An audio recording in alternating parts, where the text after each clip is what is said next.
Quiero darles nuevamente, hermanos, la bienvenida a este taller de capacitación que vamos a llevar a cabo esta noche, en el cual vamos a continuar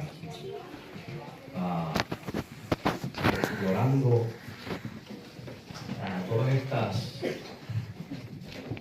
herramientas que hay disponibles para que usted y yo podamos darle el uso correcto a la palabra de Dios. Sabemos que lo primordial es, hermanos, que usted tenga el Espíritu Santo, ¿verdad? Amén. Eso es primordial, eso no puede faltar. El problema no es si hace falta el Espíritu Santo o no, se sabe que hace falta, porque el Espíritu Santo es el que nos guía toda la verdad. Él es el que nos trae convicción, ¿verdad? Él es el que nos guía a través de su palabra, nos ilumina de la misma. La diferencia es que nosotros no creemos cuando alguien dice que usted no necesita estudios. Usted lo que necesita es el poder del Espíritu Santo. En la primera parte sí, necesitamos el Espíritu Santo, ¿verdad? Y todos los creyentes tenemos el Espíritu Santo. Pero decir que no hace falta el estudio es decir que la ignorancia es correcta. Porque ¿cómo usted puede predicar la Biblia con todo el poder del Espíritu Santo si no la lee, no la escudriña, no la estudia? Ya sea un estudio personal que usted haga en su casa, o ya sea estudio bíblico en la iglesia, o ya sea que usted se preparó a través de un instituto, o de un seminario, o algo por el estilo, hermanos, pero el estudio de la palabra de Dios es esencial para el crecimiento de cada creyente. O sea que esa expresión que dicen por ahí, usted no necesita estudio, lo que necesita es el poder del Espíritu Santo, hermano, es una falacia. Hermano, dice en la Biblia, no escudriñar las Escrituras, porque a vosotros parece que ella está la vida eterna y ella queda testimonio de nosotros. Amén. O sea que si no escudriñamos la Escritura, no aprendemos, nos quedamos siempre como nenes en la... Exacto. Y usted escucha mucho a estas personas decir que los discípulos no tenían estudios. Bueno, ahí no hay un problema, porque tienen que explicarnos a qué se refieren ellos con que no tenían estudios. Si lo que quieren decir es que los discípulos no tenían un bachillerato o un grado asociado o una certificación de alguna universidad o algo así, ok, no tenían ese tipo de estudios. Pero ¿eran ignorantes en cuanto a las escrituras? No. Conocían las escrituras. Tenían entendimiento, sí. Cuando Jesús les hablaba de las cosas del Antiguo Testamento, las entendían. Claro. Sabían de qué le estaba hablando Jesús.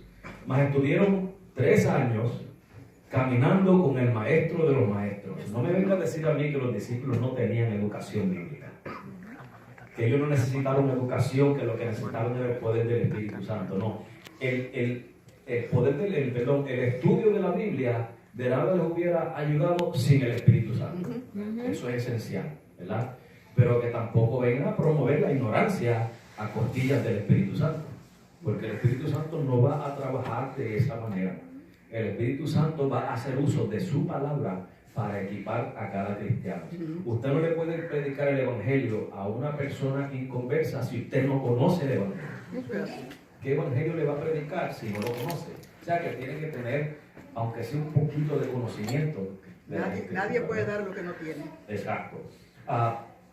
Y estamos en esta sección de leer y estudiar la Biblia. Ya la semana pasada habíamos tocado, no la semana pasada, el mes pasado, mejor dicho, habíamos tocado este tópico, ¿verdad? Y voy a pasar rapidito por las partes que ya hemos hablado.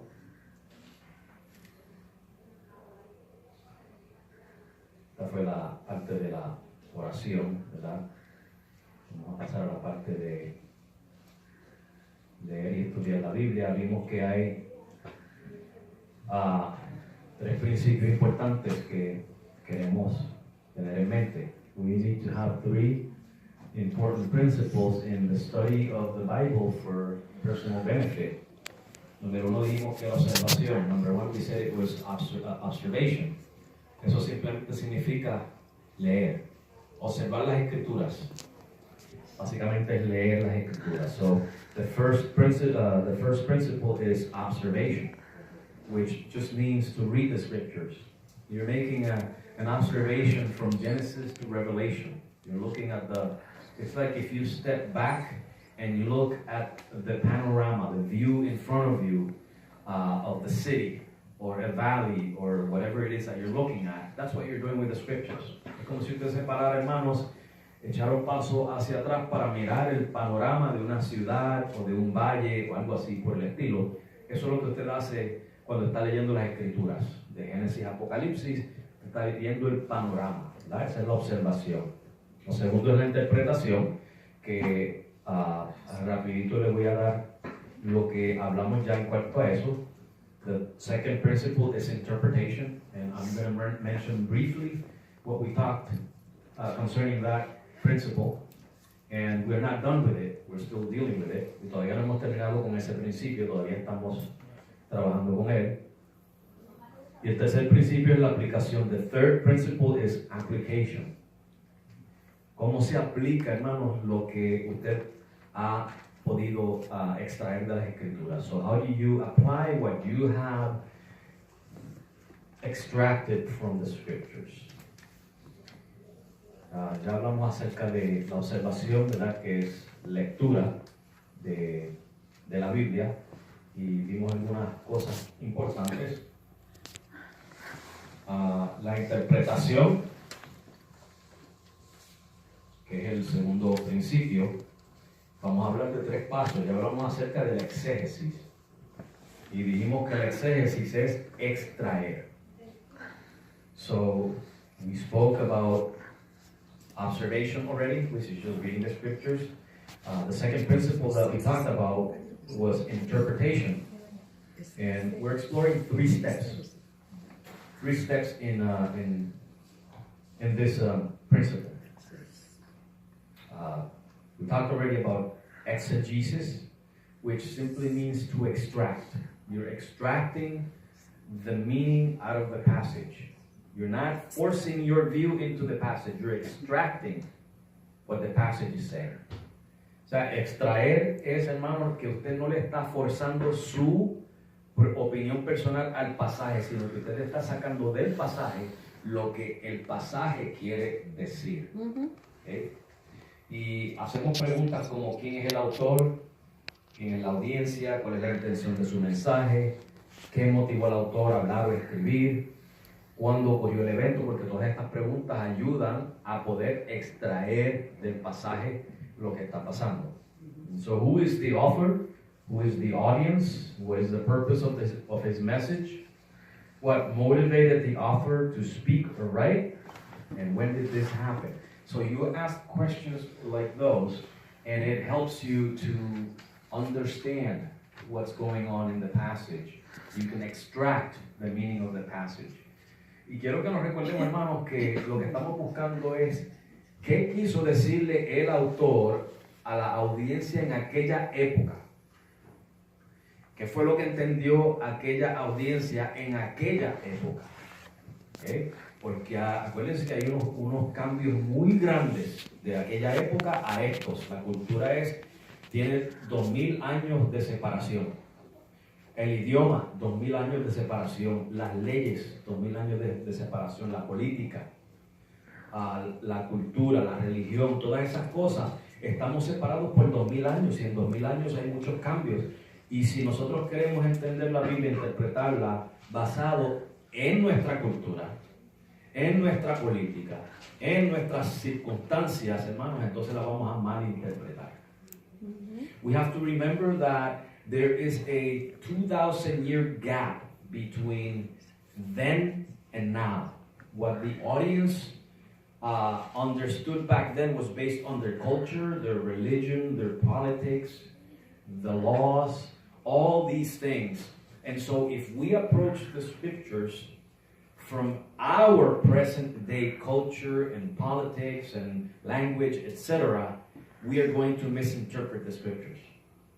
We have to view the scriptures as the people 2,000 years ago or before viewed the scriptures. Tenemos que ver las escrituras como aquella generación miles de años atrás la veía. Y entonces así usted puede extraer el mensaje que trae la escritura. That's how you're going to extract the right message out of the passages. Y entonces lo que va a suceder es que una vez que usted tenga eso, lo próximo que vamos a hablar luego de esto es teología. La teología es lo que se encarga, la hermenéutica, ¿verdad?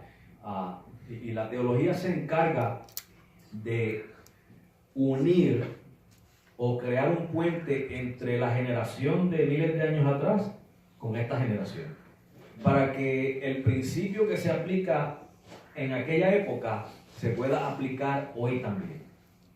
What we're going to do is through hermeneutics and theology, is that theology creates a bridge between thousands of years ago and the present. And that is going to allow us to take the principles of 2,000 or more years ago so that we can translate them into our present day and apply them correctly. Okay? So that the truths in the ancient times still apply for today. Las verdades de los tiempos antiguos aplican para hoy. Pero lo que nos ayuda mucho es la teología. What helps us a lot is theology. Y ahorita vamos a hablar de eso, hermano, porque también es otra controversia, que hay gente que dice, no, yo no creo en teología, yo creo en la palabra de Dios. Eso es otra falacia. You know, there's another thing that people go around saying, oh, I don't believe in theology. I believe in what the Bible says alone. That's a fallacy. Everybody has theology. Every single person that presumes that they have an explanation of the Bible, that is theology. Cualquier persona que presume que tiene una interpretación de cualquier pasaje de la Biblia, ya eso es teología. Ya eso es teología, ¿verdad? La pregunta es su teología bíblica? The question is their theology biblical? Yo quiero enseñar, hermano, porque una de las herramientas que habíamos hablado era para que nos ayuda.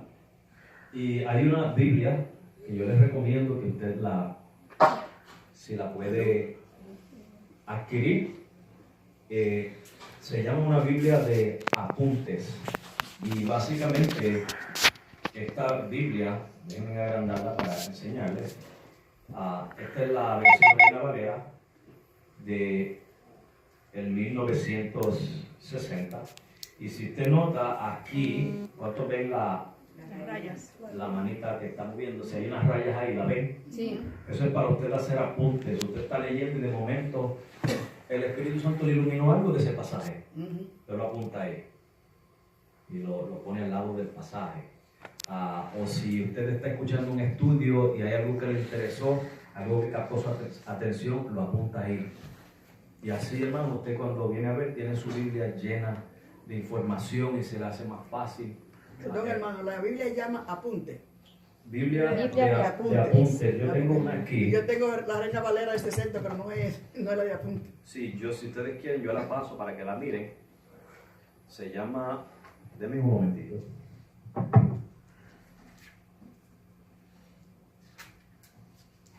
Así mismito se llama Biblia de apuntes. Okay. Biblia de apuntes. Yo la paso y ustedes le dan una ojeada y así saben de qué estamos hablando.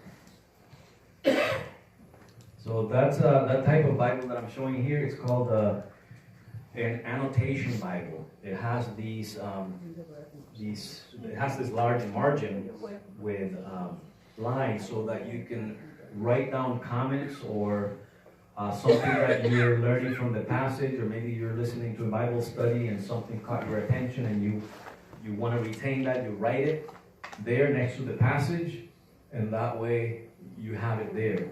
I think that's good for if you take one of those Bibles and you make it into the type of Bible that you want to use for talking to different people. Let's say you want to talk to the Jehovah's Witnesses. There's going to be key passages that you want to use for them. You can use a Bible like that where you mark down the key passages And next to the verses that you're using, you can write down reference verses with different topics that you're going to be talking about. Un ejemplo que les puedo dar es, si usted estuviera hablando con los testigos de Jehová, una Biblia como esta es conveniente porque usted puede buscar un pasaje clave de los que se discuten con el testigo de Jehová y al lado de ese pasaje usted puede poner comentarios para usted poder decírselos a la persona y puede ponerle otros versos de referencia con diferentes tópicos para que usted sepa a dónde ir de un lado para el otro en la Biblia cuando está hablando con, por ejemplo, un testigo de Jehová. Y así no tiene que volverse, ¿verdad? Un 8 como decimos.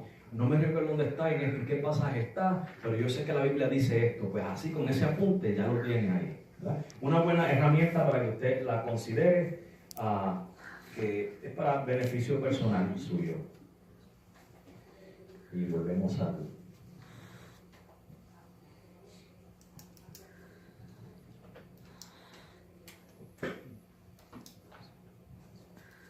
Y ya vimos, hermanos, ¿verdad? Esto la semana pasada, no vamos a cuidar la hermenéutica todavía, habíamos hablado acerca de dar un breve repaso de Primera de Juan. We have talked about having a brief review of the book of John. ¿Cuántos leyeron la primera epístola de Juan? How many of you read the first epistle of John? Primera de Juan 1, yo lo leí. El capítulo del libro. Yo jamás leí el primero. Pues vamos a ver qué le sacamos al primer capítulo. Acuérdese, hermano, que estamos aprendiendo. No tenga miedo de decir lo que usted pudo sacarle. Pero vámonos con, aquí tenemos la guía, ¿verdad? Lo que vamos a hacer es exégesis hoy. Y lo que queremos es saber qué fue lo que entendió la audiencia cuando oyeron esas palabras. So we're going to be doing exegesis. Let's take about 10 or 15 minutes doing this. We want to know what the audience understood when they heard these words.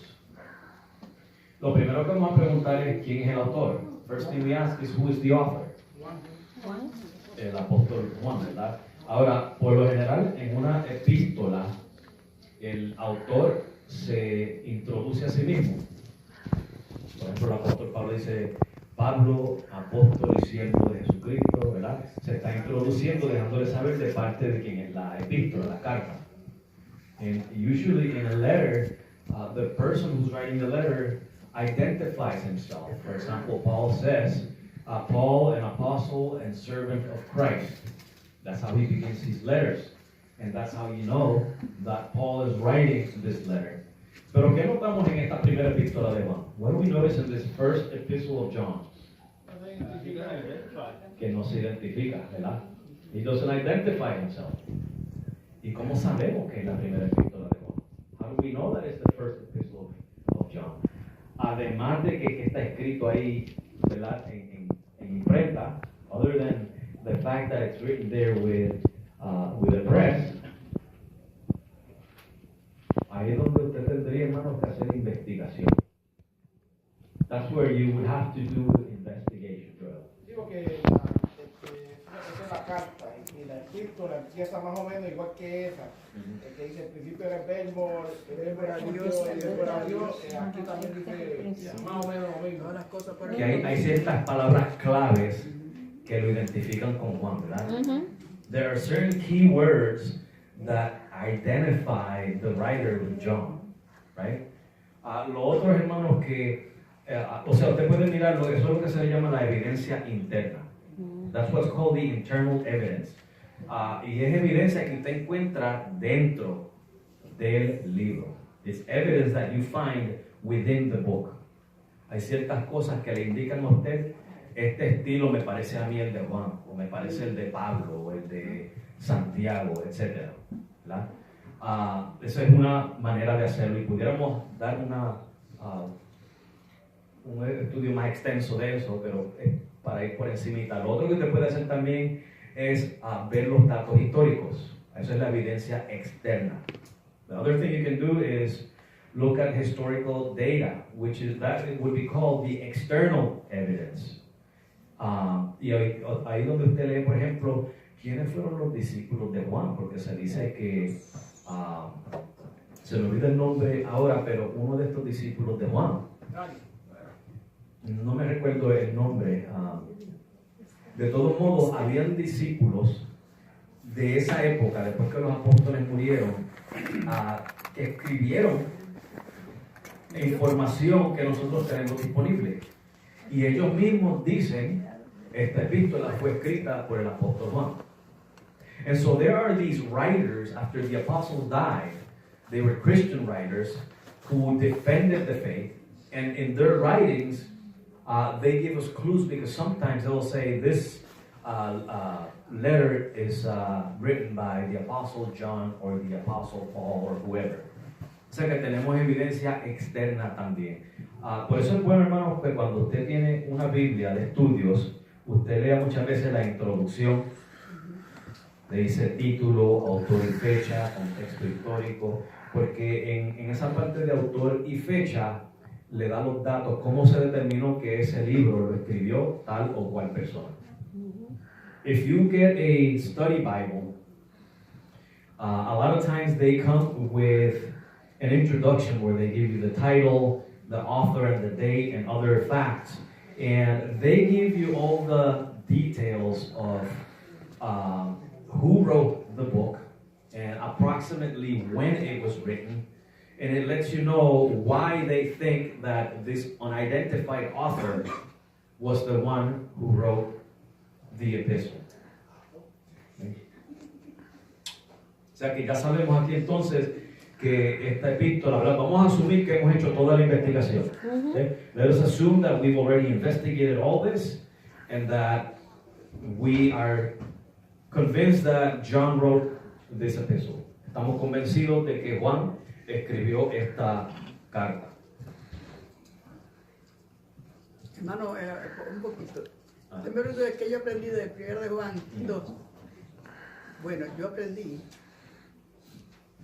dónde queda el verso, no más el mundo, en las cosas que están en el mundo. Si alguno ama el mundo, el amor del Padre no está en él. Que en 1 de Juan 2, 15. Y lo aprendí ahí, pues no sabía. Sí. Lo sabía, pero no se recordaba. Exactamente, no me recordaba dónde era. Pero ya no me olvida, si Dios quiere. Bien. ¿Alguna pregunta o comentario, Joel? Se cree que ese libro fue cuando Juan, esas cartas fueron cuando Juan ya era mayor de edad. Sí. Fue como para el siglo I, para el 85 y el 95, parece que se escribió ese libro. Okay. Y fue el único discípulo que no murió decapitado. Martirizado, exacto, ya. Sí, esos son datos que están ahí escritos ahí, ¿verdad? So you heard that, right? He said that there are some details there explaining that it's possible that John wrote this epistle in his old age, between the years 85 and 93 or something like that.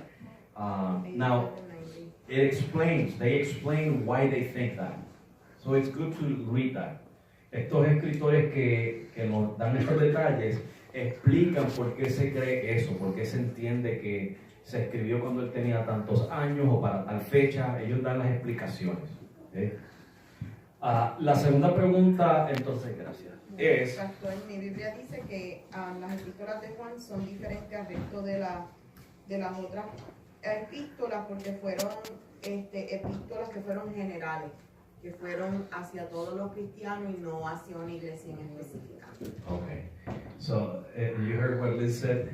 También dice que es una carta, que es una carta homilia doctrinal. ¿Cuál es la palabra? Homilia. Homilía. Eso es predicar. Homilética. Es predicar, una predicación doctrinal. Sí, las palabritas a veces es mejor usar las palabras simples, ¿verdad? And so she's reading that this letter was written to todas las cartas de Juan. All the letters of Todas John. las cartas de Juan son diferentes a las otras epístolas porque fueron dirigidas a la comunidad cristiana en general, no a una sola iglesia. So the epistles of John were addressed to the Christian churches in general, not to a particular church, but to the churches in general. That's another characteristic of that. O sea que ahí ya está contestado entonces quién es la audiencia, pero eso es la evidencia externa. So that answers the question, who is the audience? That's the external evidence. Now, the internal evidence is still in there. You just got to search it. La evidencia interna está ahí. Lo que pasa es que tenemos que buscarla. ¿Cómo le dice muchas veces Juan a su audiencia? Él usa una palabra a veces. Hijitos. Hijitos. Hijitos. Entonces, vamos a usar la lógica aquí. Para el apóstol Juan, ¿todo el mundo es un hijito o algún grupo en particular? Algún grupo en particular, los cristianos. Los cristianos, ¿verdad? And so John, there's a key word that he uses to refer to the audience. He says, children. Little children, right? So, do you think he's saying that to everybody without discrimination or to a particular group of people? A particular group of people, and we know that those are Christians. Hay otras evidencias, si leemos, creo que es en el capítulo 2, donde dice hijitos, ¿verdad? Ok, antes de eso, dice, a mí como dice, en el capítulo 2, let us look at 1 John chapter 2, verse 12. Veamos a 1 Juan capítulo 2, versículo 12. And we follow in English. Os escribo vosotros, hijitos, porque ¿qué? Vuestros pecados han sido perdonados. Vuestros pecados han sido perdonados. ¿Quiénes son esos? Los cristianos. Los cristianos, nosotros los creyentes. Ya eso nos está dejando saber a quién le dirigió la carta el apóstol Juan, ¿verdad? No, sí, porque en la carta de Juan, que no es la primera ni la segunda, es el Evangelio. El Evangelio, sí. En el 1, capítulo 1, en el verso 12, dice, mas a todos los que le recibieron y a todos los que creen en su nombre, le dio potestad de ser hechos llamados hijos de Dios. So, a esos que se les dio potestad de ser llamados hijos de Dios, es a lo que el apóstol Juan le está escribiendo, se está dirigiendo a ellos en aquel tiempo y también en este tiempo también estamos. Ya. Si seguimos leyendo, dice, os han sido perdonados por su nombre. Escuchen otra vez. Os escribo a vosotros, padres, porque conocéis al que es desde el principio. Que obviamente le está hablando a personas que conocen a Cristo, ¿verdad que sí? Os escribo a vosotros, jóvenes, porque habéis vencido al maligno. Ahora, si usted lee más adelante, en el capítulo 5, donde dice que nuestra fe es la que vence al mundo.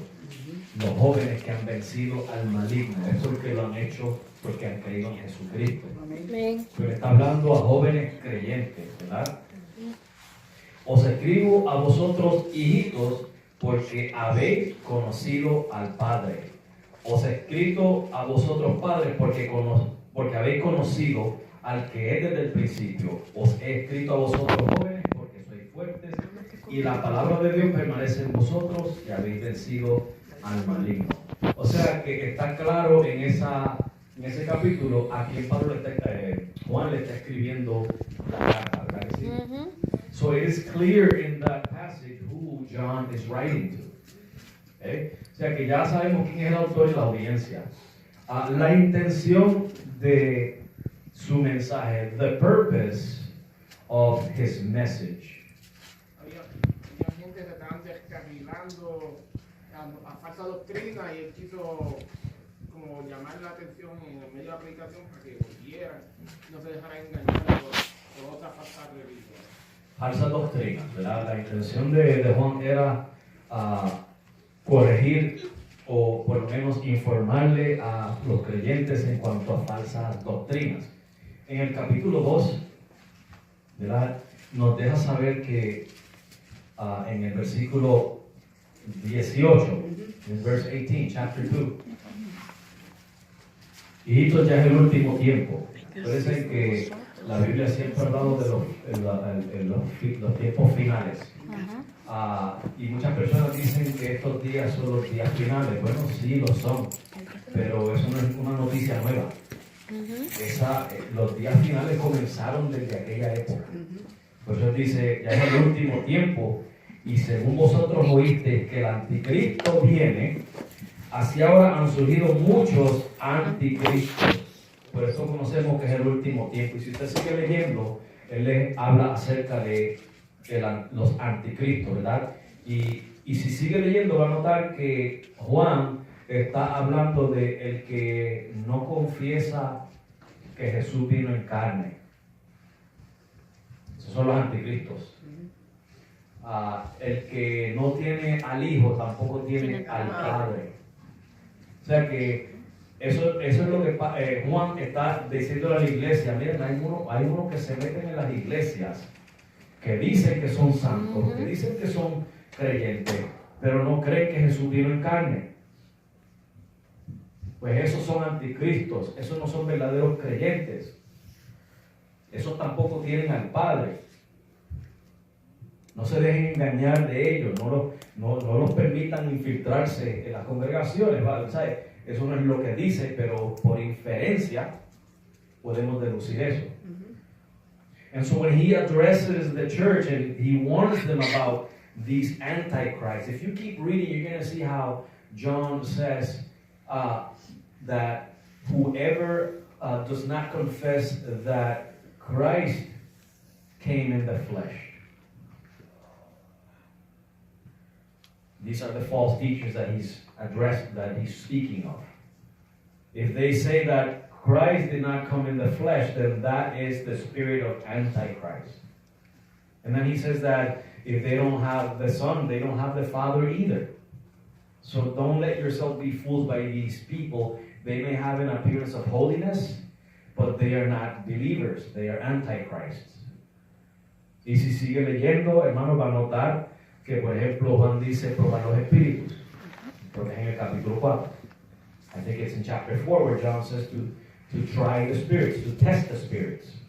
¿Por qué? Porque venían estas personas, quizás tenían mucha palabrería, quizás hablaban muy bonito, eran muy elocuentes, pero Juan les dice probar los espíritus. Escuchen sus palabras.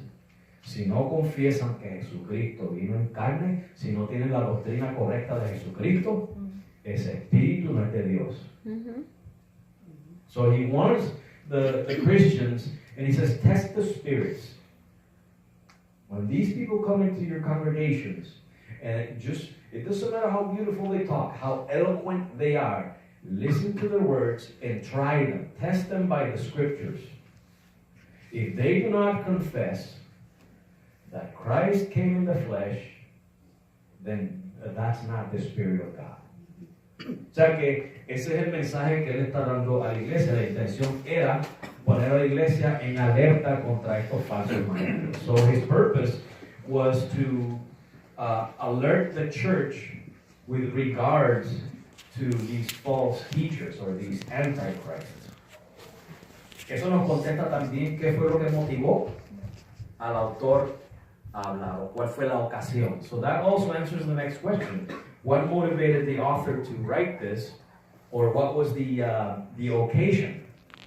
Pues la ocasión era, hermano, que se estaban metiendo estas personas en las iglesias. Estaban confundiendo a la cristianos. Mi Biblia dice también que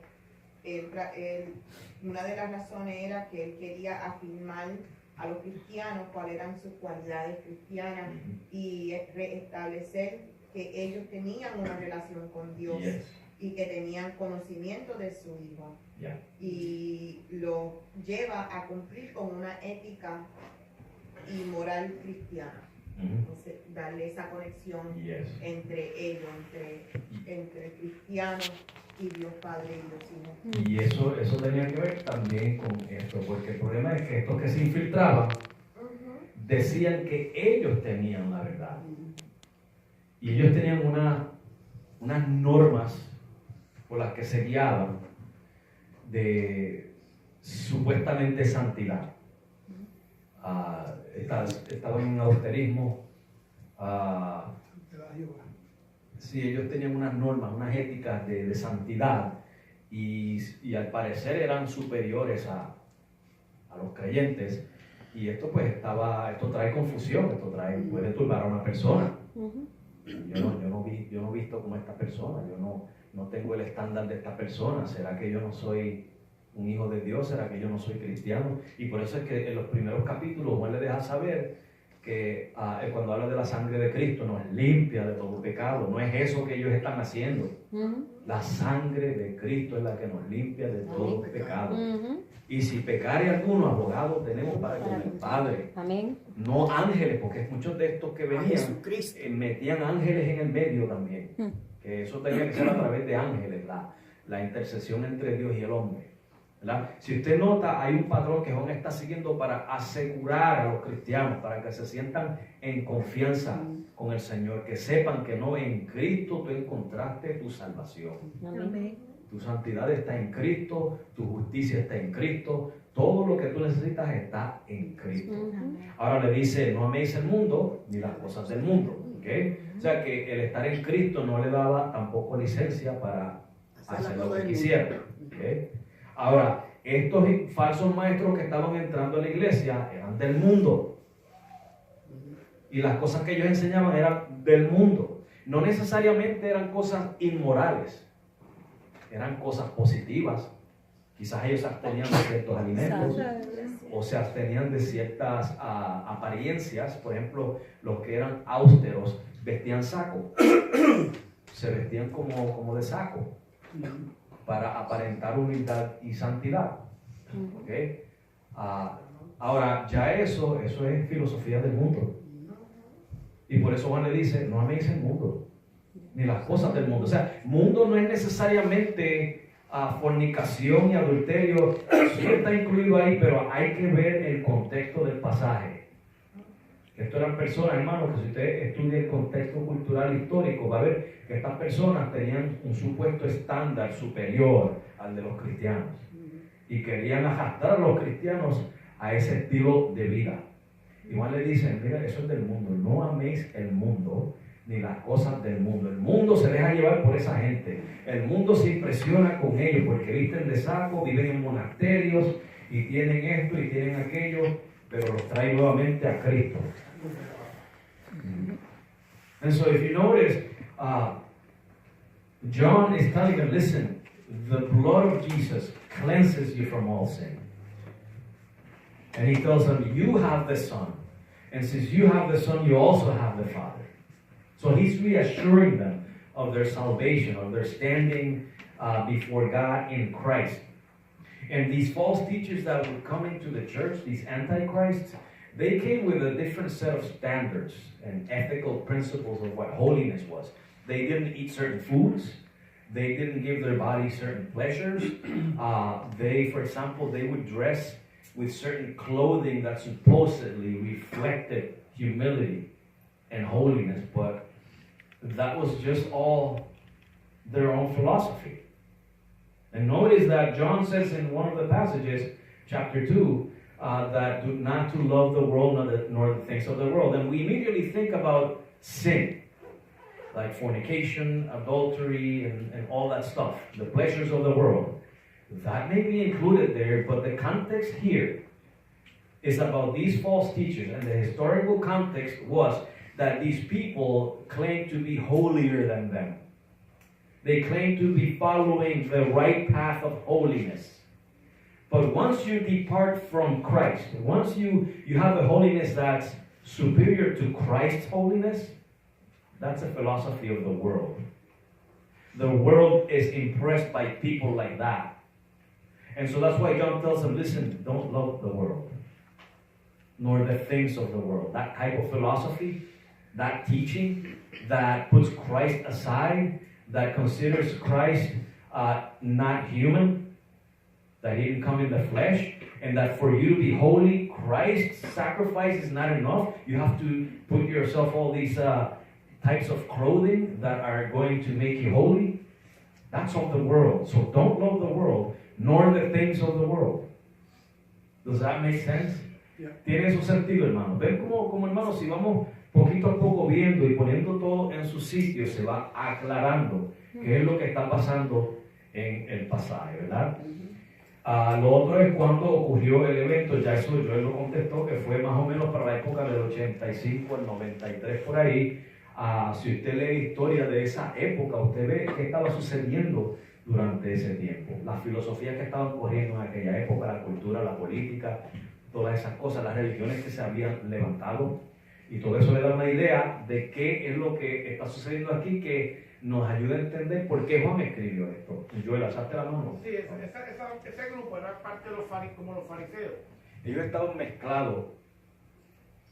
Ellos tenían judaísmo, que mayormente era el fariseísmo, judaísmo mezclado con cristianismo, con zoroastrianismo, que eso era de los persas.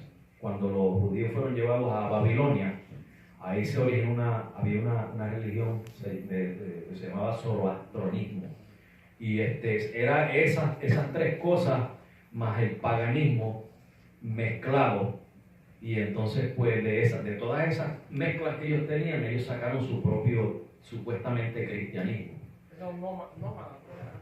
Ellos, no estoy seguro si eran esos, pero de ahí surge lo que se le conoce como el gnosticismo. Se levantaron los gnósticos, se levantaron de ahí, de esos grupos. Eso era como las raíces, ya estaban empezando ahí. And so the question was who these people were, and if they were Pharisees. They had some Jewish teaching, but they also had some Christian teaching and some Persian religion called Zoroastrianism. So they had that mixed in there, some paganism, and they came up with these ideas. And that was the beginning, like the root from which the Gnostics came. The Gnostics was another group that claimed to be super Christians, that they had the truth and nobody else. They wrote these books that are called the Gospel of Thomas, the Gospel of Mary Magdalene, the Revelation of Peter. Those are those false gospels the Gnostics wrote. That comes from there. Estos falsos evangelios que se escribieron, como el Evangelio de Tomás, el Evangelio de María Magdalena, el Apocalipsis de Pedro y todos estos demás, hermanos, el Evangelio de Judas, el traidor, todo eso lo escribieron los gnósticos, y los gnósticos salen de ahí, de ese grupo que se estaban tratando de infiltrar en la iglesia. ¿Okay?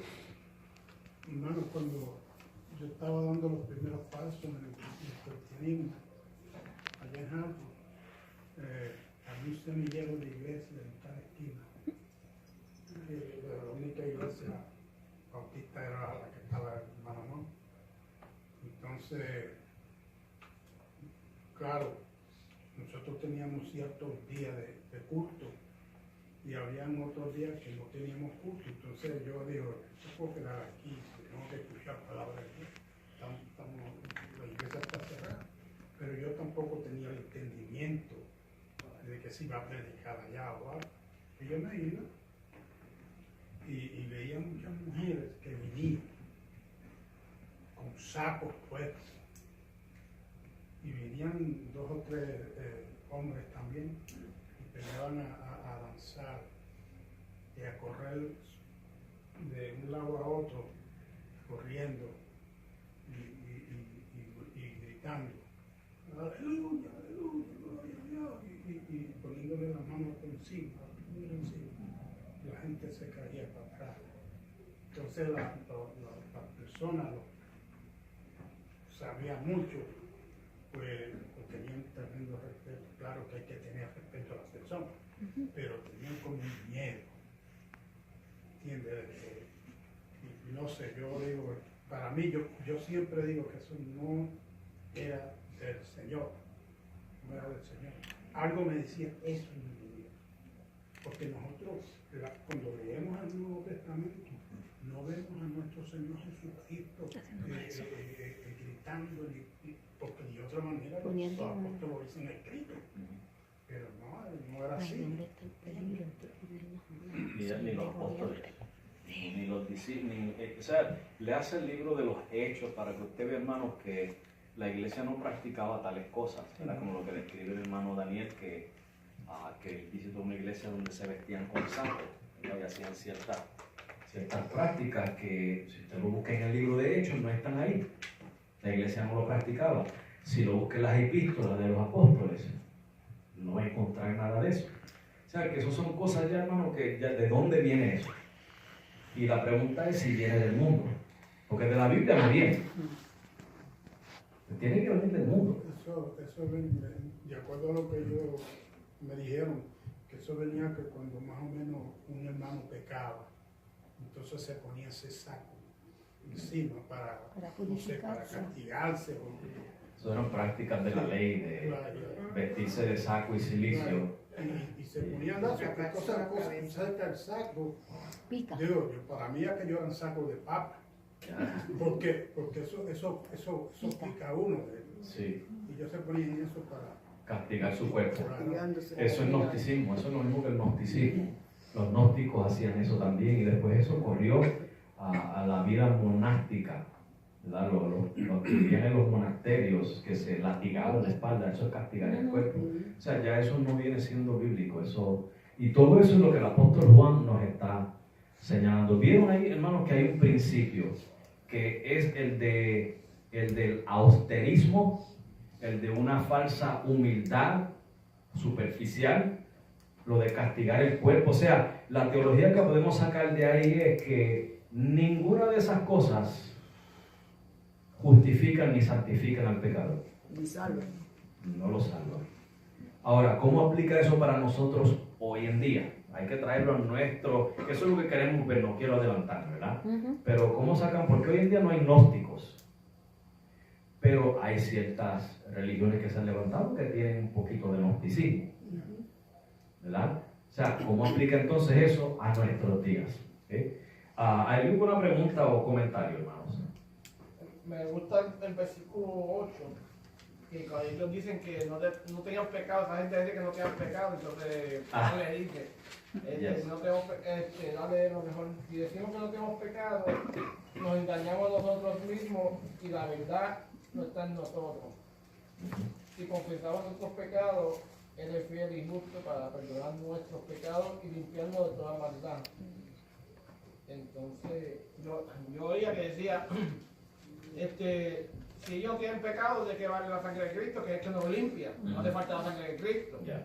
En vano murió Cristo. Como dice Juan, dice, la sangre de Cristo nos limpia y que todo el mundo peca, diariamente pecamos. Diariamente, por eso la sangre de Cristo nos limpia. Amén. Pero ellos decían que no pecamos. Ese era otro de las enseñanzas. Entonces, hermano, ve que poquito a poquito usted le saca, le puede extraer lo que está diciendo la palabra de Dios. Una de las cosas que ellos, como ellos pensaban que tenían una santidad superior a los creyentes, pues Juan no está diciendo esto por decirlo. Cuando Juan dice, si decimos que no tenemos pecado, nos engañamos a nosotros mismos, es porque habían personas por ahí diciendo que ellos no tenían pecado. No que no los tenían porque Cristo murió por ellos, porque usted y yo podemos decir que Dios nos ve a nosotros sin pecado en Cristo, pero usted y yo sabemos que en nosotros mismos sí, en esta carne hay pecado. Pero eso era lo que ellos estaban negando. Ellos estaban diciendo que ellos tenían una perfección de santidad, que no había pecado alguno en ellos, ¿verdad? O sea que eso es lo que está hablando Juan. Y vieron como si usted lee, hermano, y usted vuelve y se lee esa epístola otra vez y le saca algo más. Y vuelve y la lee otra vez y algo más va a salir de ahí. O sea, usted no tiene que saberlo todo de un principio. Usted lo que tiene que hacer es extraer, meditar en eso, aprender a aplicarlo. Amén. Luego vuelve y lo lee otra vez, lo estudia, lo escudriña y algo más le va a sacar. ¿Okay? Esa es la manera de usted crecer espiritualmente. ¿Okay? So if you read the scriptures, every time you read them, you're going to extract something out of them. And each time you read this epistle, something new is going to come out.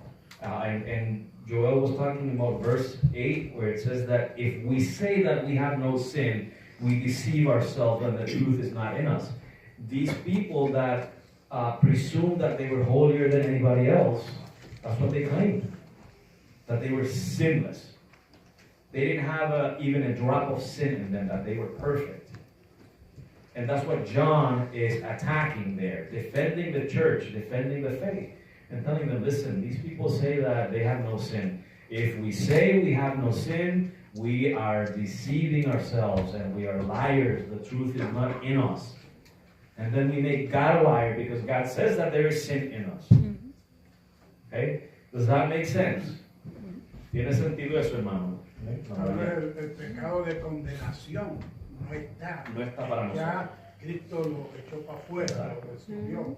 Pero el correr con el, según va pasando el carácter. Uno está ofendiendo, como dice el apóstol Santiago, que nosotros ofendemos a cada rato. Muchas veces miramos lo que no tenemos que mirar, oímos lo que no tenemos que oír y sucesivamente ofendemos a los hermanos.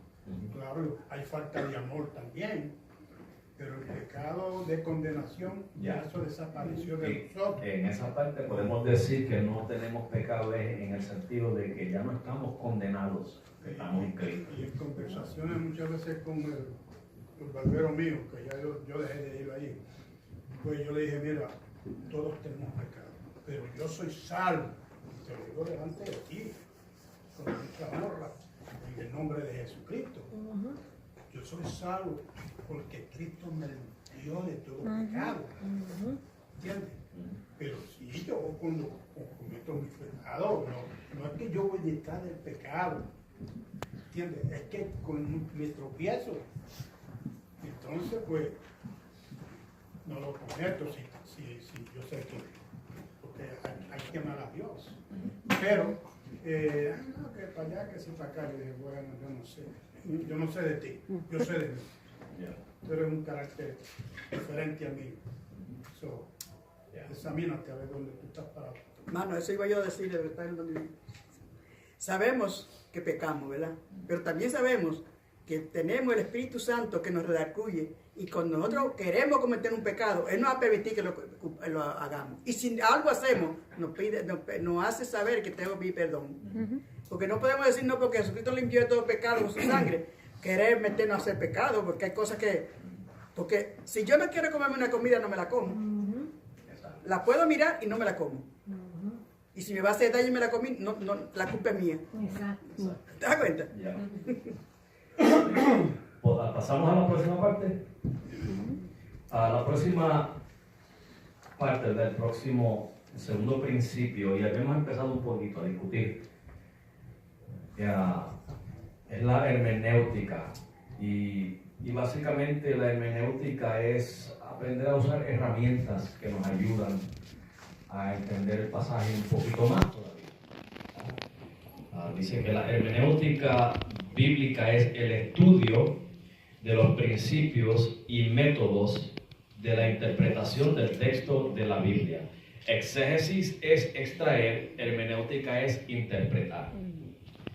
Hermeneutics, biblical hermeneutics is the study of the principles and methods of interpretation of the text of the Bible.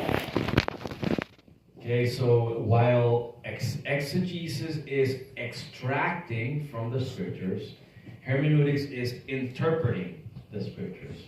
Okay? Usted usa la exégesis y ya de los poquitos que usted ha extraído de primera de Juan, usted puede comenzar a interpretar. Puede comenzar a formular una interpretación basada en lo que extrajo de ese pasaje. Estoy dando de ejemplo. One example I can give you is we just very briefly discussed 1 John. And we used exegesis to extract the meaning out of the passage. Now, with those bits and pieces that you extracted, now you have a foundation for an interpretation of key passages. All right? Y mencionamos que posibles herramientas son diccionarios bíblicos, compendios, atlas geográficos del Medio Oriente, literatura de historia del Medio Oriente, un léxico de lengua hebrea y griega, concordancia, Biblia de estudio, hermano, Biblia de estudio es muy conveniente. Y comentarios bíblicos son herramientas que nos ayudan, hermanos, a interpretar, y especialmente cuando estamos como llegamos a una parte donde no sabemos para dónde irnos ya, como que nos quedamos ahí trabados y no le podemos extraer algo al pasaje y sabemos que hay algo ahí pero no sabemos lo que es. Estas herramientas nos ayudan, ¿verdad? Porque acuérdense, hermano, que usted y yo no lo sabemos todo. Usted y yo, aún con el Espíritu Santo, hay cosas que Dios quiere que usted se esfuerce, que usted se meta en las Escrituras de lleno para Él bendecirle a usted a través de las Escrituras. No es que tener el Espíritu Santo es que automáticamente el Espíritu Santo nos va a dar palabras y etcétera, etcétera. No, Dios quiere pasarnos por ese proceso de estudiar su palabra, de enriquecernos con su palabra. Mientras más usted se enriquezca con la palabra de Dios, más el Espíritu Santo le usa a usted a través de la Biblia. Amén. ¿Okay? Y por eso es que es bueno contar con otros hermanos que ya han tratado con el asunto que usted y yo no hemos tratado. Maestros que ya han tratado con ese asunto son los que nos pueden ayudar. And here are some possible tools: biblical dictionary, compendiums, Middle East geographical atlases, historical literature of the Middle East, Hebrew and Greek lexicon, concordance, study Bible, and Bible commentary. Puede apuntar la cámara ahí para que vean. And so, why are these things important? Because you and I don't know everything. You and I are not the smartest people in the world. There's always going to be somebody smarter than you and me, and somebody smarter than them, and so forth. And so there are times when you get stuck in a passage. You're using your exegesis, you're extracting, but there's a passage that is difficult to understand. Well, I think that's when you got to start opening up your Bible dictionary and maybe looking at a Bible commentary or a study Bible. You know, a lot of people that have written Bible commentaries, they have already gone through what you're going through. So if you get stuck in an area, believe me, they got stuck too. But they finally overcame that obstacle. They learned, God illuminated them, or God gave them the tools, or however it was that God used them to understand the passage. And now their interpretation is there, or their explanation is there for you and I to be able to understand that passage. So there is nothing wrong, believe me, there's nothing wrong with using these tools. Bueno, no hay nada de malo de usar estas herramientas. Eso es otra crítica, ¿no? Que la gente tiene por ahí, ¿no? Que si lees libros, que si yo lo que leo es la Biblia. Y por eso es que predican disparates. Porque leen la Biblia y después quieren forzar sus ideas en la Biblia, sin primero hacer un análisis a ver, ¿estaré yo correcto en esto? Déjame consultar a ver qué otros han dicho de este pasaje.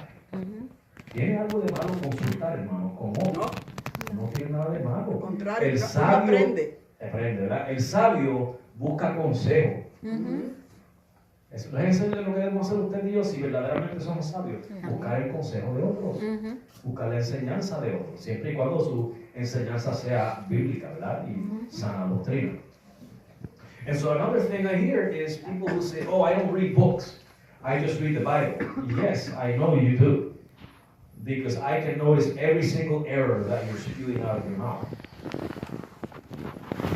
Had you consulted with somebody that has dealt with this issue and you haven't, you would have had a little more wisdom. So the problem is that there's people who are making these claims that they are unique, that they have a special anointing that you and I don't have. And then they try to make you feel like you are inferior because you read other people's commentaries, because you use tools. There's nothing wrong with reading sound commentaries and using certain tools. There's nothing wrong with that. God gave them for a reason. God would not have given us teachers if we didn't need them. If we could teach ourselves, we wouldn't need teachers. Si nosotros nos pudiéramos enseñar a nosotros mismos, no necesitaríamos maestros. Pero no, yo le invito a que usted escuche las emisoras ¿Cómo predican esas personas que dicen que ellos no usan libros y que no usan teología? Y usted va a cambiar la emisora enseguida porque se va a desesperar por lo que va a escuchar. Bueno, Daniel. Yo una vez estaba viendo a José de Jesús. Entonces le estaba diciendo a la congregación que casi no leía la Biblia. Que él cuando se paraba en el púlpito inmediatamente le trajían a él lo que él iba a hablar. Imagínate, yo dije, como ejemplo, y era hasta donde llegó a esa gente hoy en día. ¿Entiendes? Que están más perdidos que un jueguito por ahí. No saben si están cruzando la carretera o están cruzando el tiempo. Y todos peleaban ahí con los demás. Este asunto, ¿verdad? De los gnósticos también eran así, ¿no? Los gnósticos decían que ellos tenían la verdad. Ellos tenían una conexión especial allá con el Espíritu. Y con Espíritu es lo que estaban hablando del Espíritu Santo. Estaban hablando acerca de Dios, pero no de Jesucristo. Porque si Jesucristo vino en carne, ellos no podían tener contacto con la carne. Era con el Espíritu y a través de ángeles. Porque tampoco podían llegar a Dios así, tenía que ser a través de ángeles, ¿verdad? Entonces estas personas declararon que tenían un conocimiento especial. ¿No les suena eso igual, hermanos? Exacto. Yo no leo libros. Yo no busco diccionarios. Bueno, el diccionario es necesario porque hay palabras que no entendemos. Sí. Y estas herramientas son necesarias. Entonces, ¿qué están reclamando ellos? Que tienen un conocimiento especial. Eso me suena a mí más como gnosticismo que como algo de la Biblia. ¿Verdad? O sea, hay que tener cuidado, hermano. Y muchos de ellos, hermano, yo sé que son hermanos en la fe y que son creyentes genuinos, pero están en ignorancia. ¿Bien? Y no es tanto de ellos que me refiero, sino de aquellos hermanos que entonces ya no usan la Biblia y se van al extremo de que usted tiene que creer lo que ellos dicen y no lo que usted lee en la Biblia. El problema es que muchas veces la tuercen para su propia perdición. Sí. Como dice el apóstol Pedro. Esto lo hemos hablado anteriormente, hermano, los 5 principios de hermenéutica. Estos son herramientas dentro de la hermenéutica. Y dijimos que el principio literal es interpretar según el lenguaje normal. Usted lee, lo que dice, eso es. Si dice que hoy es lunes, no le busque un significado que no tiene. Es lunes. Si dice que es de día, no le busque un significado. Se entienda que dice que es de día, ¿verdad? So the literal principle, what it says is to interpret according to the normal language. Don't try to find a hidden meaning. If it says that it's Monday, then it means what it says, it's Monday. If it says that it's daytime, then it's daytime. Okay, don't try to find a hidden meaning. El significado más normal, simple, más obvio, más claro. No hay significados secretos ni escondidos. The most normal meaning, simple, most obvious, clear. Cuando hicimos este pequeño ejercicio de la primera epístola de Juan, hermano, ¿estuvimos buscando significados escondidos?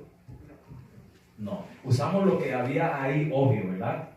Y de acuerdo a eso podemos determinar que estaban sucediendo ciertas cosas que Juan estaba tratando de clarificar. So when we did this short exercise on the first epistle of John, did we look for hidden meanings or anything like that? No, right? All we did was we read it as it is, we understood it as it was, and from that we were able to understand that John was dealing with certain issues that were going on back then. It didn't take much effort. You didn't have to try to figure out the meaning behind a word. What does this symbolize? Does this symbolize something that's very profound? Is it something that is very transcendent? No. The most obvious, simple meaning of the word, that's what you go with. Hermano, que ahí no había un significado escondido, no había un significado trascendental, ni algo muy profundo. Lo que usted leyó claramente ahí, eso es lo que está diciendo. ¿Okay? Preguntas acerca de eso. Está el principio histórico y es el de descubrir el contexto histórico, cultural, político, religioso, geográfico, época, circunstancias, idioma, pacto, teología. O sea, es descubrir todas esos temas dentro de la historia. Acuérdense que hay una cultura diferente, hay una política diferente, una religión diferente, porque los judíos practicaban, vamos a poner que los judíos practicaban el cristianismo superficial en el Antiguo Testamento, y nosotros los cristianos practicamos el judaísmo espiritual en el Nuevo Testamento. ¿Entienden lo que quiero decir con eso? El Antiguo Testamento era sombra del Nuevo. O sea que ellos eran cristianos, pero lo estaban haciendo superficialmente. Nosotros somos judíos porque estamos haciendo lo que ellos hacían, o estamos viviendo lo que ellos esperaban vivir, pero lo estamos viviendo ¿dónde? En el corazón, en el espíritu. Bajo la gracia. Bajo la gracia. O sea, pero la cultura era diferente, hermano. Usted y yo no entendemos muy bien, a menos que lo estudiemos detalladamente, todos esos rituales que ellos practicaban, ¿verdad? Y cuando usted se pone a leer la Biblia y usted se empieza a aburrir porque está yendo por detalles, hermano, es porque usted y yo no estamos familiarizados con esa cultura. When you read, for example, the Old Testament, and you see that the Jews would do all these rituals, and then you start getting bored and you don't want to read anymore. It's because we're not connected to that. The culture was different. We're not familiar with that, the sacrifices and dressing up in a certain way and washing your hands and washing this and washing that and sprinkling blood, and this animal had to be burnt, this other one had to be released, this other one had to be killed this way. You lose interest because, well, you have to try to transport yourself to that era. And reading a historical material about those days will help a lot.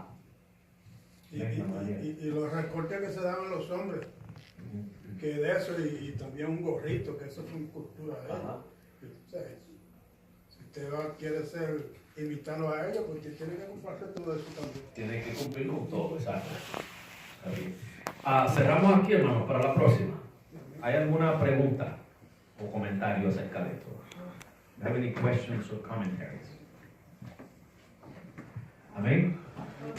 Ajá. Tiene una lista de posibles ayudas, las herramientas. De posibles libros que... Déjeme hacer una lista y la próxima vez les traigo una lista, ¿verdad? Por ejemplo, yo uso el léxico griego y hebreo, yo uso la concordancia de Strong's, que tiene dos cosas, concordancia más el lenguaje hebreo y griego, que explica, por ejemplo, cuál es el significado de una palabra en la Biblia, en nuestro idioma, de qué palabra griega viene y qué posibles significados tenía. Porque muchas veces cuando estamos leyendo el pasaje, una palabra que puede decir una cosa en español, en griego podía significar 3 o 4 cosas diferentes. Y por eso a veces ayuda a ver qué significaba en griego o en hebreo, y entonces dice, por eso es que dice eso en el pasaje. Y es que nosotros quizás no tenemos la palabra hispana más adecuada para esa. Y también un comentario, porque cuando yo daba clases, estaba en internet y a veces como que lo que buscaban no era lo que me había aprendido aquí, entonces Sí. eso trae un poquito de confusión. Hay un buen comentarista. Yo no estoy de acuerdo con todo lo que él dice, pero el 99% de lo que dice es bueno. Y ese 1% es que yo no estoy de acuerdo, son cosas que no tienen mucha importancia. David Guzik. Sí, G-U-Z-I-K. Y tiene comentarios en internet en inglés y en español. David Guzik.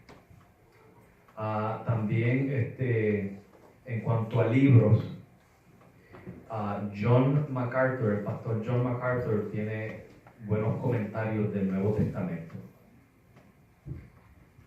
Sí, esos serían dos buenos comentaristas. La concordancia de Strong's. ¿Qué más? Si usted va a la biblioteca, a la librería, creo que es Mundo Hispano, es una librería bautista, ahí puede conseguir muchos materiales también. Ellos tienen un diccionario, yo nunca lo he comprado, pero es un diccionario bautista.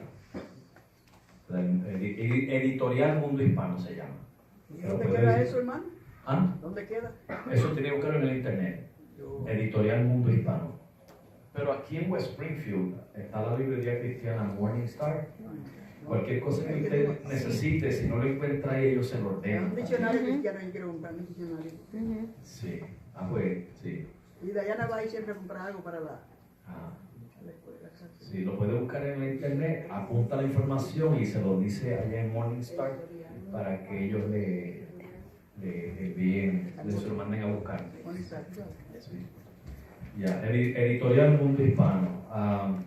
Puede comprarse un libro ahí mismo en Editorial Mundo Hispano puede conseguir un libro de teología sistemática también.